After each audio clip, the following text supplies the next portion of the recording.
Good morning my dear friends. Welcome to the ideal living family. నేను మీ ఎలుగు సురేష్ కుమార్. ముందుగా ప్రత్యక్ష దైవమైనటువంటి ప్రకృతి మాతకు, పంచభూతాలకు నమస్కరిస్తూ పరమాత్మ యొక్క సంకల్పంతో మీ ముందుకు ఒక అద్భుతమైన కాన్సెప్ట్తో వస్తున్నాను. ప్రకృతి మనల్ని ఈ విశ్వంలో నీవెంత అని ప్రశ్నిస్తే మానవుడి మనుగడ ఎంత ఒక్కసారి ఆలోచిద్దాం. కోట్ల మందిలో 750 కోట్లకు మించిన జనాభాలో 84 లక్షల జీవరాశులలో కోటాను కోట్ల జీవులలో ఈ మహాప్రపంచంలో విశ్వంలో నీవెంత, నీ ఉనికి ఎంత? What's your part in this universe? How extent you are in this universe? But still we are expressing our proudishness with egoism and egoistic nature and you are feeling so great. ఇలా నేనే గొప్ప అనే అహంకారాన్ని కానీ అహంభావాన్ని కానీ ప్రదర్శిస్తున్నాం. ఈ మహావిశ్వంలో, ఈ భూప్రపంచంలో ఇన్ని కోటాను కోట్ల జీవులలో నీ యొక్క ఉనికి ఆలోచిస్తే, నీ పాత్ర ఆలోచిస్తే చాలా సూక్ష్మమైనది ఫ్రెండ్స్. మనం ప్రకృతి పైన అజమాయిషి చేస్తుంటాం. వందల సంవత్సరాలు పెరిగినటువంటి చెట్లను కొట్టేస్తుంటాం. తోటి వారిపైన, మన యొక్క చుట్టూ ఉన్న వారిపైన ఆధిపత్యాన్ని చలాయిస్తుంటాం. కులమనో, మతమనో, పేరు ఏదైనా సరే, అధికారమనో, అందమనో, ఓకే, ఏదైనా పేరుతో అహంభావాన్ని ప్రదర్శిస్తున్నావు. ఆస్తి ఎక్కువ ఉందనో, గొప్పవాడివనో, జ్ఞానమనో, మేధస్సునో, బలమనో, ఏదో ఒక విషయంలో నువ్వు అహంభావాన్ని ప్రదర్శిస్తూ, నేనే గొప్ప అనే అహంకారాన్ని ప్రదర్శిస్తూ మరి ఈ ఈ సమాజంలో ఉండడం అనేది ఎంతవరకు కరెక్టో ఒక్కసారి ఆలోచిద్దాం. మనం ఒక్కసారి మహాభారతం, భాగవతం లేదా రామాయణం లాంటివి గమనిస్తే అహంభావాన్ని, అహంకారాన్ని, గర్వాన్ని ప్రదర్శించిన ధృతరాష్ట్రుడు కానీ, దుర్యోధనుడు కానీ, దుశ్శాసనుడు కానీ, లేదు శకుని తీసుకోవచ్చు, లేదా కంసుడు తీసుకోవచ్చు, కృష్ణుడి యొక్క మామని, లేదా రామాయణంలో రావణాసురుని తీసుకోండి, లేదా హిరణ్యకశిపుని తీసుకోండి.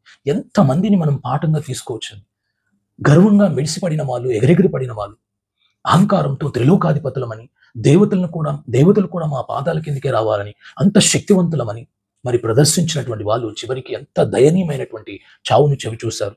ఎంత భయంకరమైనటువంటి ఘోరమైనటువంటి జీవితాన్ని చివరి క్షణాల్లో గడిపినటువంటి చూశారు.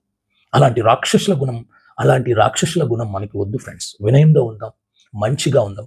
ఎప్పుడు చనిపోతామో మనకే తెలియదు. ఏ ప్లైన్లో, ఏ విమానంలో వెళ్ళేటప్పుడు అది పేలిపోయి క్షణాల్లో వేల మంది, వందల మంది చనిపోతున్నారు ప్రతిరోజు, ప్రతి క్షణం మనం చూస్తూనే ఉన్నాం. ట్రైన్లో యాక్సిడెంట్స్ జరుగుతున్నాయి, బస్సులో జరుగుతున్నాయి. బయటికి వెళ్తే ఇంటికి వస్తామో లేదో తెలియదు. ఈ రోజు మా వాళ్ళు లేపుంటాడో లేదో తెలియదు. ఎందుకంటే మన అహంకారం, అహంభావం, ఈ డామినేషన్ ఎందుకు? భార్య పైన భర్త, భర్త పైన భార్య, లేదా ఒక అధికారి తన కింద వాళ్ళు, లేదా అందం ఉన్న వాళ్ళు అందం లేని వారిని, లేదా ఎక్కువ కులం వాళ్ళు తక్కువ కులం అని. ఎందుకండి ఈ అహంభావం, అహంకారం? శ్రీకృష్ణుడికి ఉందా? అర్జునుడికి ఉందా ఈ అహంకారం? మనం వాళ్ళ నుంచి నేర్చుకున్నాం. సాక్షాత్తు శ్రీకృష్ణుడు ఆ పరమాత్మే, కానీ ఎప్పుడు గర్వాన్ని ప్రదర్శించలేదే, ఎప్పుడు అహంకారాన్ని, అహంభావాన్ని ఇతరులతో ప్రదర్శించలేదు ఫ్రెండ్స్. వినయంగా ఉన్నాడు, చాలా బుద్ధిగా ఉన్నాడు, మరి చాలా తెలివిగా ప్రదర్శించాలి తప్ప ఎక్కడ అహాన్ని ప్రదర్శించలేదు ఫ్రెండ్స్. కాబట్టి నేను మీకు ఒక్కటే చెప్పేది, ఏ క్షణంలో ఎప్పుడు మనం ఉంటామో ఇదేం శాశ్వతం కాదు. ఇందులో ఏది శాశ్వతం కాదు. నువ్వు సంపాదించిన ఆస్తి కానీ, కీర్తి ప్రతిష్టలు కానీ, అందం కానీ ఏది కూడా శాశ్వతం కాదు. కాబట్టి మన చుట్టూ ఉన్న వాళ్ళతో వినయంగా ఉందాం. వినయంగా ఉండి, మంచిగా ఉండి, సమాజంలో మనం చనిపోతే నలుగురు నివాళులు అర్పించడానికి సంపాదించుకుందాం. ఈ ప్రకృతితో కలిసి ఉన్నాం తప్ప ప్రకృతిపై ఆధిపత్యం చెలాయిస్తూ, ప్రకృతిలో మరి చెట్లను, మరి ప్రకృతిలోని జీవులను హింసించి వాటిపైన ఆధిపత్యం చెలాయించడం అనేది చేయొద్దు ఫ్రెండ్స్. కాబట్టి నేను మీకు ఒక్కటే కోరుకుంటాను, నీవు అహం వీడితే అందరి వాడివి. అహంకారాన్ని, అహంభావాన్ని పట్టుకుంటే అందరికీ శత్రువుగా ఉంటావు. కాబట్టి అహం వీడాలి, వినయంతో ఉండాలి, అందరితో కలిసిపోవాలి, ఎవరిని అవమానించవద్దు, ఎవరిని ఎగతాళి చేయవద్దు, తక్కువ చూపు చూడవద్దు, ఏ విషయంలోనూ తక్కువ చూపు.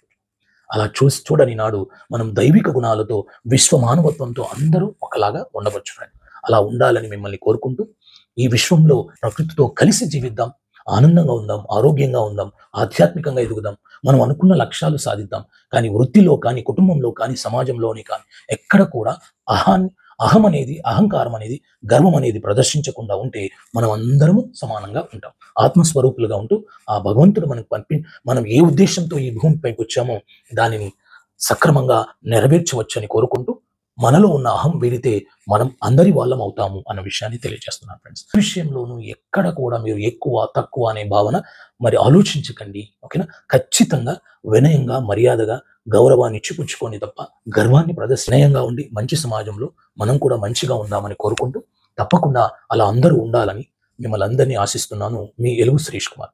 కాబట్టి ఇలాంటి కంటెంట్లు ఇంకా ఎన్నో తెలుసుకుంటాం కాబట్టి తప్పకుండా మన యూట్యూబ్ ఛానల్‌ని 'ద ఐడియల్ లివింగ్ ఫ్యామిలీ' అనేటువంటి ఈ యూట్యూబ్ ఛానల్‌ని సబ్స్క్రైబ్ చేయండి.